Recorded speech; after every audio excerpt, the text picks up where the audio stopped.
Hello there, it's Angela Turton from ActionCoach, and today I'm joined by Suzy Sanders from Alchemy VA. So, Suzy, welcome. Well, And thank you. Thank you so much for having me, Angela. you're very welcome. And what I thought we'd start with is if you just talk us through your business journey with Alchemy VA, why you set it up yourself, and where it is now.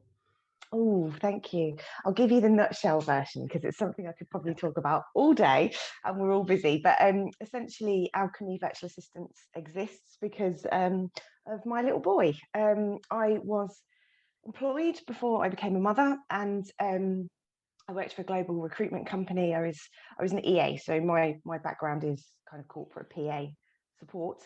And then my little boy came along, and all the cliches are true.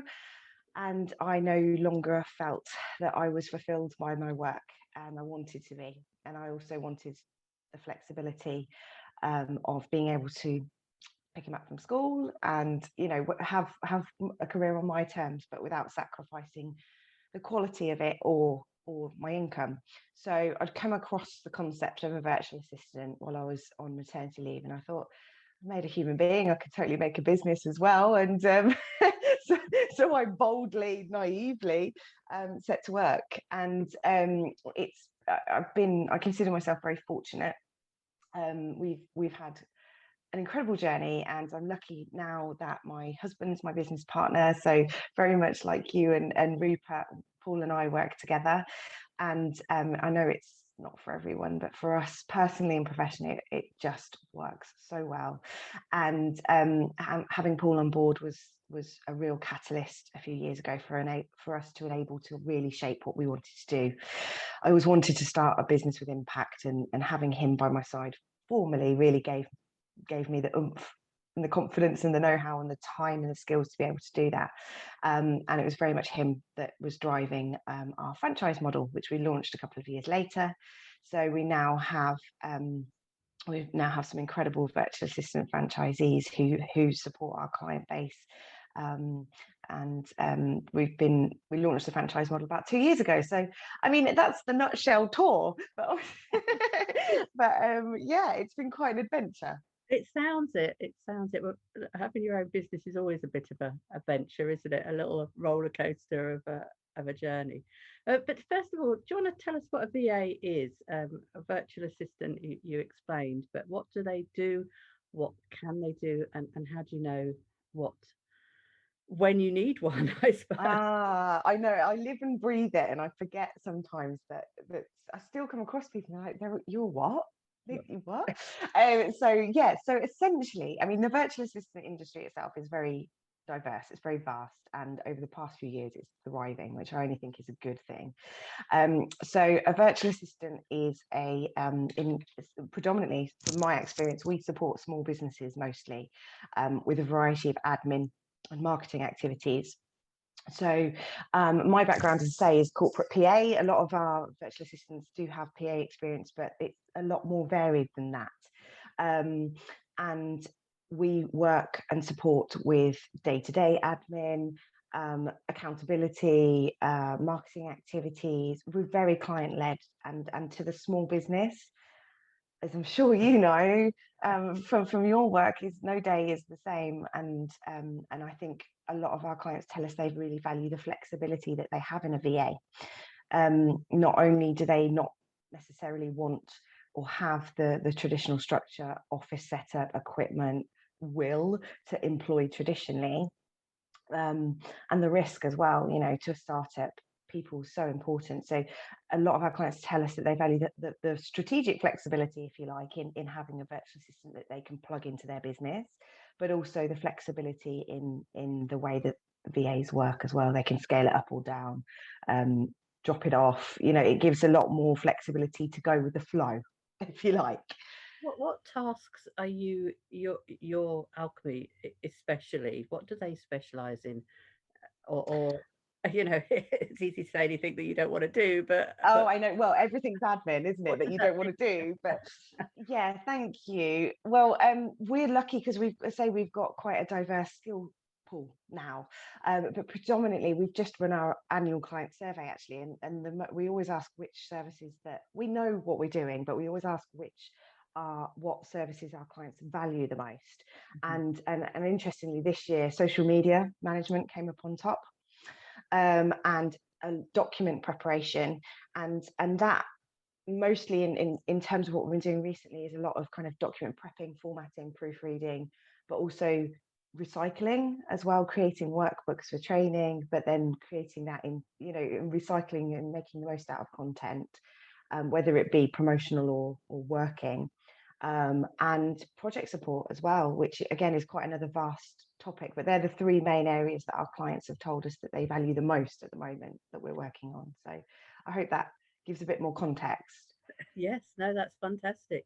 And you mentioned earlier that, having your husband on board allowed you to go into the franchise model. What was it about that particular model that appealed to you, to both of you, as a way forward for growing your business? I love that question. I'm going to be brutally honest. When Paul first suggested it, I was like, I shut him down. I said, no, no way. I knew I always wanted to build a big business with big impact. And we were looking at our options. We were flirting with perhaps a membership model, some more formal training for VAs. There was lots of things that we were looking at. And Paul kept suggesting the franchise model because it enabled us to scale and grow in a certain way, but also at the time I was doing a lot of mentoring with other VAs who were new or growing, and I was really getting a lot of fulfillment from that, but I was also getting a lot of frustration from that. And Paul kept saying to me, well, we can put all of the things you love about what you're doing into our franchise model. And he just kept banging that drum, and I'd got some outdated beliefs and some misconceptions about what franchising was. But when Paul educated me a little bit more, we realized it did tick a lot of our boxes. And I also realized that I could change my own perceptions, then perhaps there was a lot of other people that had those perceptions too. So I saw it as a bit of a personal challenge as well as a commercial one. And I say Paul set out doing a lot more homework than I did, and he just kept coming back and saying, this is the way to do it. And eventually my stubbornness had to drop because I knew he was right. And to me, I mean, you know this, you're part of a franchise as well. To me, franchise is, without sounding fluffy, it's caring and sharing, isn't it?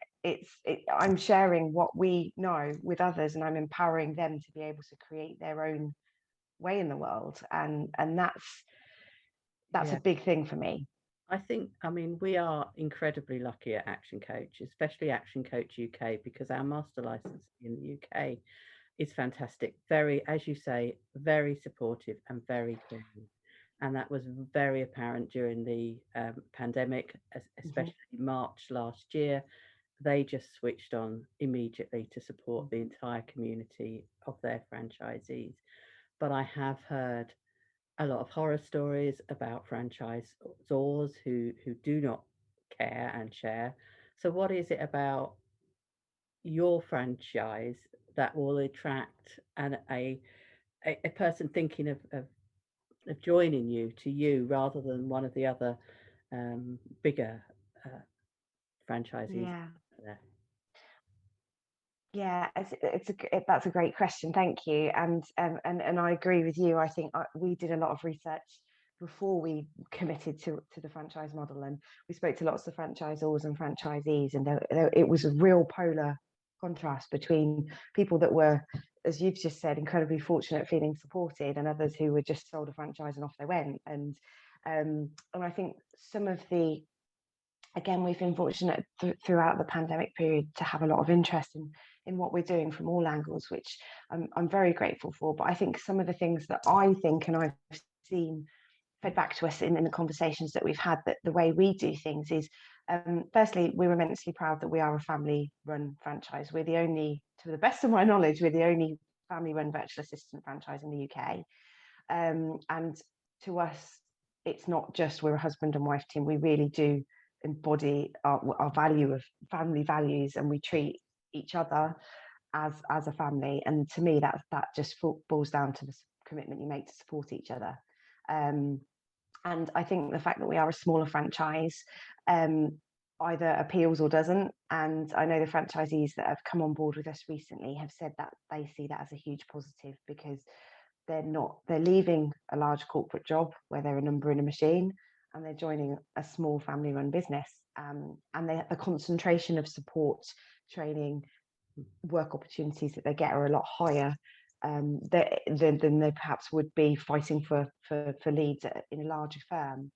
And to somebody who's terrified about starting up and doesn't know how and where to go, I think the way that we do all of our training and onboarding one-on-one as well. We fully commit to our people, and we don't do mass intakes. And I want to try and retain that as we grow, because for me that really helps grow confidence and knowledge, adjust to individual learning styles, but also that's relationship building for me. I get to know that person, and that's where I'm very much driven by fulfillment. And if they're going to be running around with my brand, obviously we've done a lot of due diligence before we get to that point, but for me that's us getting to know each other and enjoying working together, because you don't start a business to work with people that you don't get fired up by, in my view. You have enough of that when you're employed, don't you? Mm-hmm. So I guess, Yeah. I guess the challenge for you is going to be keeping that ethos and that culture that you painstakingly Yes. put together as you grow, and as things get bigger. It's going to be making sure that, as you say, that you onboard the right people, and that Mm-hmm. your culture pervades everything. Absolutely. And I mean, gosh, I'm preaching to the converted here, but culture is the most important thing to me, isn't it? I think, and I'm proud of, and I find the dynamic between the franchisee, franchisor, and I find that dynamic really fascinating. And I very much have the view that I work for franchisees. That's my job. It's to support them, to make them feel valued, to help them succeed, not the other way around. And I think the culture that we have, the non-competitive, supportive culture that we have across the network, I'm really proud of. But yeah, that's the challenge, keeping that all aligned and in tuned as we scale and grow. But I do like a challenge. And what's Paul's role in the operation now? Because you're obviously involved in training and supporting your franchisees. What does he do? Does he do all the back office, or how does he fit in? Paul's, I don't know. I don't know if he'll see this, but he's a brilliant man. And I think when we first were seriously considering working together, we were very clear about our job roles, our responsibilities. We clearly defined to make sure that we didn't want to end up divorced. And that was the worst thing that could happen. And actually, Paul, he takes care of all of our finances. He's very techie. He's very systems orientated. He's very process driven. So he takes care of all of that. And he does, there's so much crossover. So he does monthly kind of tech drop-ins for the franchisees as well. So he's responsible for all of our finances, systems, tech, and operations. And then, as I say, I take care of our brand and our marketing and our people. So yes, so Paul takes care of everything financial, systems, and process based, and my responsibilities lie within taking care of our people and our brand as well. So I'm responsible for all of our marketing and PR activities as well, which I love. I think what you just said there was very interesting, about having to set out your roles to start with, because we had that very much so. We'd been married for 30 years, and we didn't want to put that in jeopardy by going into business together. And we do work so differently from each other. And even to the extent that he gets up in the morning and I work late at night. So, Yeah. there was definitely a right rules of the game here. We need to make sure that we have, and I think as we've progressed, we haven't been as strict as you have at keeping to those rules. And in the last year, that especially over COVID, they flipped a little bit, and we're now pulling them back and reassessing. Right now, these are the roles we need to have. So it's been a little bit of a turbulent journey, I say, over the last months or so. But now we're back, and it's having those roles, which I think is very, very important. I agree, and at that point we did a values exercise as well. We did with our then coach. We were looking at values because I'm very clear on mine. I always have been, and we did a separate kind of exercise to compare and contrast. And I was really nervous about it, but we were like 99% aligned, I think, in our responses. Where it was quite staggering to look at them. And I think for me that was the important thing. I needed to know we were coming from the same place and striving for the same things, but also we knew our areas to do it. And you're very kind, Angela. I mean, being again brutally honest, through COVID, our boy's 5. There was the structure went out the window because I discovered I was a terrible primary school teacher, and we'd lost all of our kind of support network in the family. So I think everybody's been recalibrating to some degree, haven't they, in recent months? I certainly feel like I have. I got in the swing of things, and then the summer holidays came round. Yes. Yes, but they always knocked you for 6 when you were working mums. Yeah, but Too long. and this year I think my mindset's been different over the summer because we've survived COVID and all that homeschooling in the background. So this summer's been a breeze. Yeah, because I didn't have to go to school.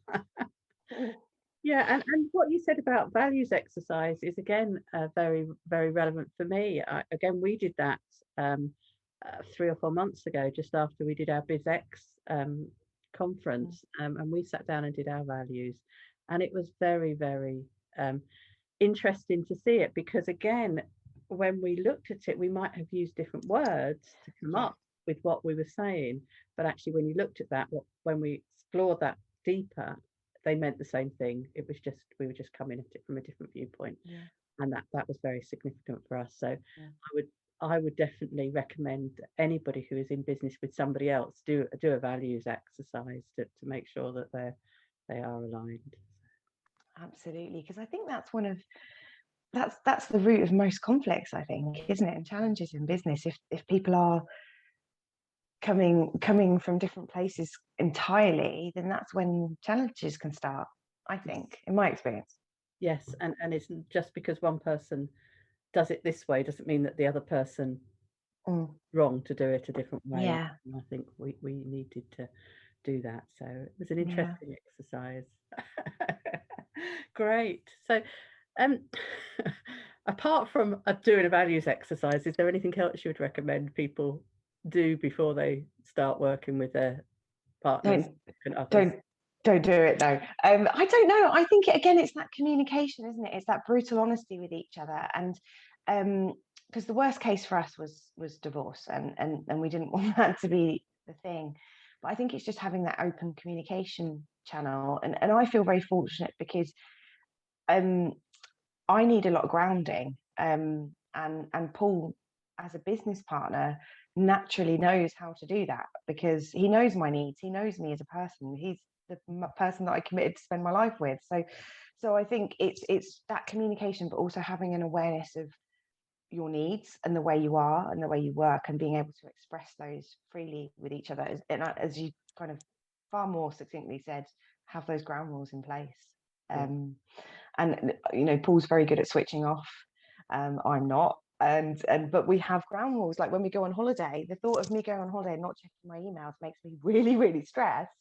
Whereas the thought of him checking his emails makes him stressed. So we just have we hold each other accountable for our own rules.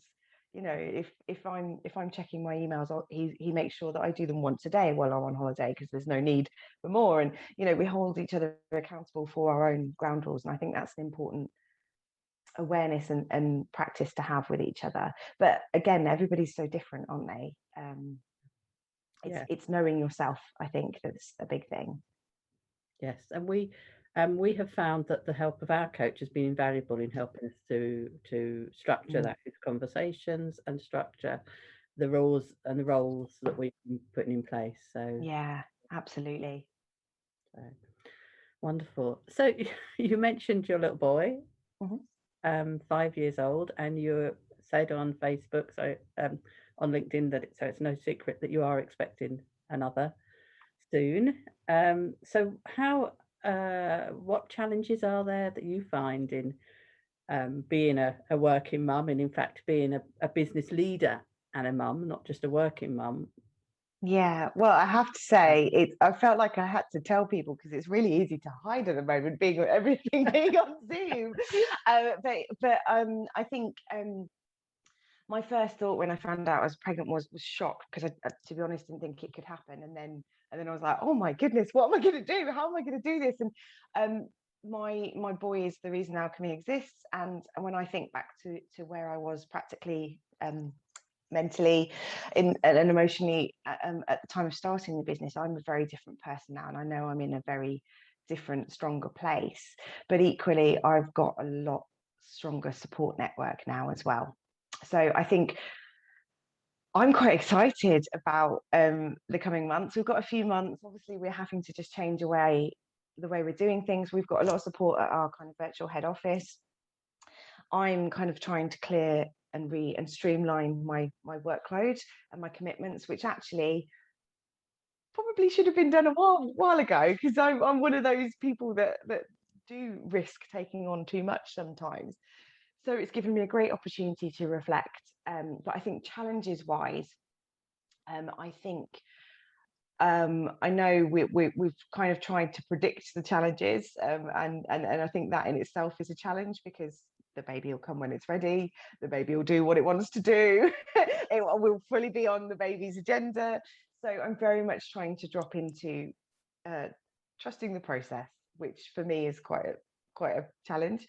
But I think, in the early days, I was the start of my pregnancy, first trimester and beyond, I was really physically and emotionally unwell, and I wasn't at full force, and actually Paul had to really step up, and he did. And he was pretty much running things without me for a few months, and that killed me, because I'm not the kind of person that does take a step back. But I had to because I was physically unable to do a good job. So I think that was a real challenging time for me mentally. But actually, looking back on it now, Paul and the whole Alchemy team just cracked on, and it was a little bit like, oh, Not needed now. so perhaps I'm not needed as much as I think I am. But I'm an involved person. I don't really, I'm all in on something. So I found that quite difficult to just overnight stop. But actually, it was a real blessing for me to be able to see that the world didn't stop turning. So that I've learned a lot. And I know I will as the months and weeks And I fold. guess going forward, you've got now the opportunity to take back those things that you love to do, but actually to use the space that your team and your husband have created for you to actually move forward and plan and strategize and build the community that you want to build. Absolutely. And it's very, very different, because I was employed when I fell pregnant before, and I can't almost put into words how different it is now, working in my own, having my own business now compared to being pregnant employed. It's just so vastly different, and it's given me again the time to reflect on the journey, and all the things that I set out to achieve I kind of have done. We are a home-based business, so I've got Paul here as well. Paul's not going to be going back to work after the baby's, after he's had his 2 weeks paternity leave. We're a real close-knit unit, and the business has created the space for life to ebb and flow, and that's what it was all ever about. So it feels like quite a pivotal, almost full circle moment. And then it's the next stage, as you say. I'm a lot of sleepless nights ahead of me, so I can be. I remember scrolling on Facebook for hours on end when Rex was up all night, every night, and now I can use that time for thinking and creating, and actually planning the next step. And it's funny because again, the Alchemy family have just been, they're so excited and so supportive, and I was worried that how it would be perceived, how they would feel already committing to the business if I was taking some time out, or how our prospects would feel. But on the whole, those that understand do understand, and most of our franchisees are mothers themselves, so they get it. And in some ways, I'm kind of really practicing what I preach here about having a flexible home-based business. It's the ultimate test. Yeah, live the vision, as it were. And quite often we see this, don't we, that the second child is the catalyst for something different happening in people's lives, because the first can fit quite seamlessly into your life, and then when you've got a second, there's just so many more challenges of everything. Yeah, I know. Well, I think that's what Paul's worried about, because obviously our first child was a huge catalyst for such massive change for all of us as a family and individually. And I think that's what Paul's a bit nervous about, that I'm going to come up with some new massive thing that we've got to do. And I think he's a bit like, oh, what's going to happen this time? Be thinking there, isn't he? Take away her notebooks, take away her dream board. Absolutely, but we've just got to roll with it. Roll with it. Goes wonderful. That's fantastic. And I know that one of the ways that you personally have built the business to start with is through networking, and you are very involved in a certain network. Have you found that networking is one of the best ways to grow a VA business? Or in my experience, yes. And I'm going to say the best way for me, and because I think there's a lot of networking that isn't perhaps as succinct and structured as I need. But I think for me, networking originally in the early days was more about my own confidence building and my own support network. Having gone from a large corporate with lots of functions, HR, IT, large bustling offices, to choosing to work for myself from home, I missed that. I kind of missed a little bit of the corporate structure. Whilst that was a choice and a lifestyle change that I'd made, I missed a little bit of that. So networking gave me an opportunity to kind of seek that support in like-minded individuals, and also, I could barely say my name and get the words virtual assistant out, because I was so shy and my self-confidence had been completely eroded. And so I knew I had to get better at that. And networking gave me a platform to be able to do that. And then the business kind of came. And for me, I know you're of the same view. It's relationship building. No one goes networking to sell, and no one goes networking to buy. It's about building relationships, and that's very much what our focus and strategy, and the way that we teach it within Alchemy as well. But for me, networking touches all the boxes in terms of income generation, if you're doing it right, and also that fulfillment in surrounding yourself with like-minded people. I think that's incredibly important. So it's a very holistic view I have of it. But you are far more prepared and educated to speak on this topic than I am. But you can't just rely on one strategy, can you? No, you can't. No. Yeah. I mean, networking has been great for us. We didn't know anybody when we came to Oakham, because we'd moved up from the south, and so for us it gave us that introduction to business. Yeah.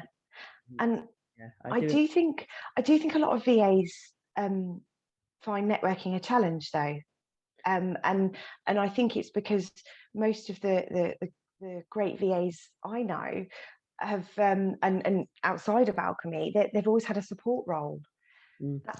They're very nurturing, caring people, and that's what they want to do. And then they have to kind of adopt into this salesperson almost, which makes a lot of them feel quite icky. And then again, having to put themselves out there. I think a lot of virtual assistants do struggle with that, which is a shame, because I think again, networking is brings such benefits. Yeah, and I think you assume that networking's only there for the salespeople, the brash people, the people that are loved. Yeah.